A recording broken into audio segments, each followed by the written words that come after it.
I'm always curious as a fellow founder on how the founder I'm talking to sees him or herself long-term in the business. This has clearly been a legacy business for you and Steven, but do you guys see yourself doing this for life, or do you see yourself exiting at some point? What do you think the runway is for you and Steven personally involved in the business? Well, I think we've got a lot of runway because we've been in the industry for 25 years, just about 20 in the boarding and daycare industry. And I'm 37 and my brother's 39. So there's a lot of runway left ahead of us. We love what we do and couldn't see ourselves doing anything else. You're just getting started. And we really are. We really are. That is great. Since you guys have been involved in franchising now for, oh gosh, was it 11 years, I guess now.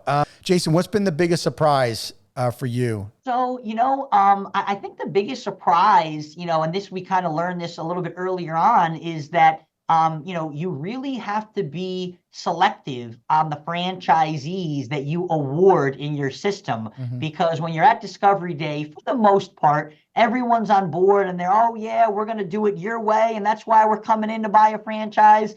And when they open, that doesn't always work out that way. And I've learned over the years, what to look out for. And we tell our prospective franchisees at Discovery Day, we don't just sell franchises. We award them the qualified buyers, and it's a mutual approval process. Yeah. So we've had people who are very well educated, very well capitalized, but would not make good franchise owners. And we have not awarded them franchises. And we still do that today. And we've done that since day one.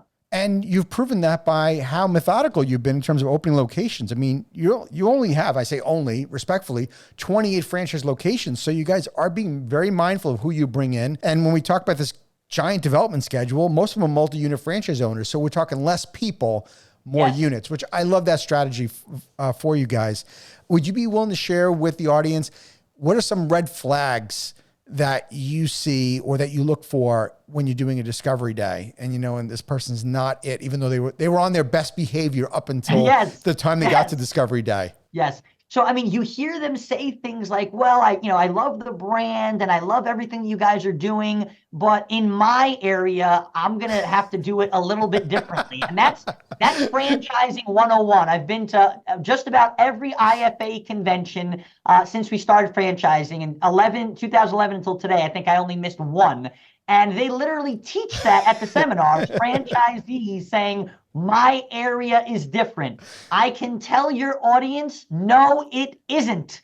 For the most part, there's obviously different nuances, but for the most part, it's all the same throughout the country. So when people say, well, I'm in Texas, it's different. I'm in California, it's different. Or things like, well, when I open, what I'm going to do, that's when you have to start really paying attention to what you're hearing. That is one of the most brilliant parts of this episode. And we have Anthony here, our producer. Anthony, this is absolutely making the cut as one of the shorts for our videos. Jason, you could have not said that any better. That was absolutely spot on. I experienced that myself. I don't know a franchisor that hasn't experienced but it's different in my area. And it's what makes it even more challenging as a franchisor. You're a great example of it because you were in New York and New Jersey, Connecticut area.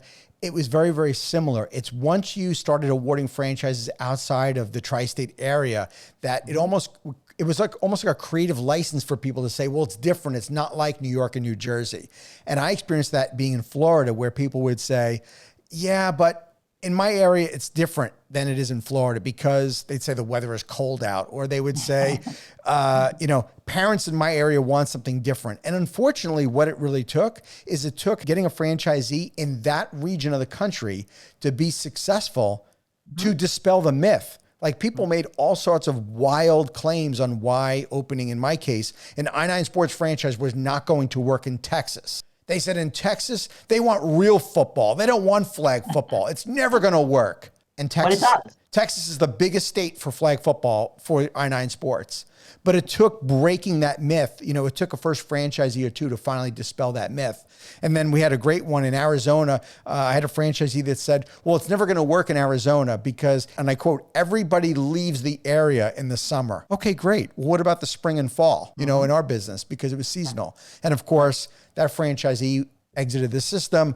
New franchisees came in and absolutely like 10x'd his best number. So I think, to your point, making sure that we bring on the right people and looking for those little red flags that they're going to obviously follow the system. And we've seen that. And I can't stress to you, I mean, you know this, but I want everyone to hear how important it is to follow the system. So some of our earlier franchisees that were more entrepreneurial and wanted to, quote unquote, do it their way, tried to deviate from the system. That's just not acceptable. So we had to educate them. We had to work with them. And ultimately, some of them exited the system. Yeah. And they were stuck at a certain revenue level. And we've literally had other franchisees come in, buy their units, and double revenue in a year. The best thing that I can say, follow the system. It works. Let's give franchisees their due, though. I would love for you to share with the audience a time where they gave input that led to a significant change and improvement to Canine Resorts. Absolutely. As we talked about earlier, we have great ideas that come from franchisees, and I'll give you a specific example. We had a franchisee a couple years ago coming out of the fitness world. And in the fitness world, before you open, they were very big on pre-sales. Mm-hmm. So this gentleman said to us, okay, I'm getting ready to open in 120 days. My location's under construction. When do we start pre-selling? And I said, what? And he said, when do we start pre-selling? I said, we don't. We've never done it. He educated me on the art of pre-selling and how you can offer a discount to people in the community who, want to really buy before you open. He taught us how to do it. Now we do it. Every location does it before they open. And it's been a tremendous success. And it's really changed the ramp-up period of year one for Canine Resorts. So that's a huge, huge golden nugget that we got from a franchise owner. Yeah. So with Canine, there's no pride of authorship. Whoever decides to have that great idea, whoever comes up with it, let's collaborate, let's work together, and let's try it. And if it works, everyone benefits from it. That's what being part of a franchise system is all about. Absolutely. I wrote this down, no pride of ownership. That was fantastic. And I think that's what separates really, really outstanding franchisors from the mediocre, or why franchisors don't succeed. I would absolutely echo what you said. I believe that the reason why my brand was successful wasn't because of me. It was part of my team. It was me, my team, but even more so, it was the organization of the kind of franchise owners that I brought in, because you brought in people with all different walks of life, right? I mean, you brought in this attorney that was 50 years old and he had a world of knowledge probably from his past life, and all these other people that collectively, when we're really listening to the franchise owners and we give them a seat at the table to share, you become unstoppable as a franchisor. Wouldn't you agree? I would absolutely agree. And that's the power of a franchise system, taking all these very smart entrepreneurs, putting them all together to all play for the same team. That's the goal. And that's what we've done at Canine. And we're very proud of that. Yeah. That's how you look at it differently, is you look at them as they're on your roster as a player on your team. Do you want this franchise owner on your team? And when you have that mindset, when you're in discovery day and you're evaluating the person, that's sort of like, that's a make or break kind of question, right? It is. And I tell people at Discovery Day all the time, there's going to be bumps in the road. This is not going to go 100% smoothly just because you're buying a franchise. Right. You're going to deal with landlords who are going to be difficult. You may deal with some towns that have stricter regulations that we have to work through. Contractors, there's all different ways that this can kind of go sideways. But the beauty of being part of a franchise is the odds are we've experienced it. We know how to handle it, and we will be with you every step of the way to get you through it. And if you ask any of Canine Resorts franchise owners, they will say that we provide so much support to our franchisees, they can't believe how much we're there to help them. And that goes back to look at all the people we have at the corporate office to make that happen. Thank you for tuning into the Emerging Franchise Brands podcast.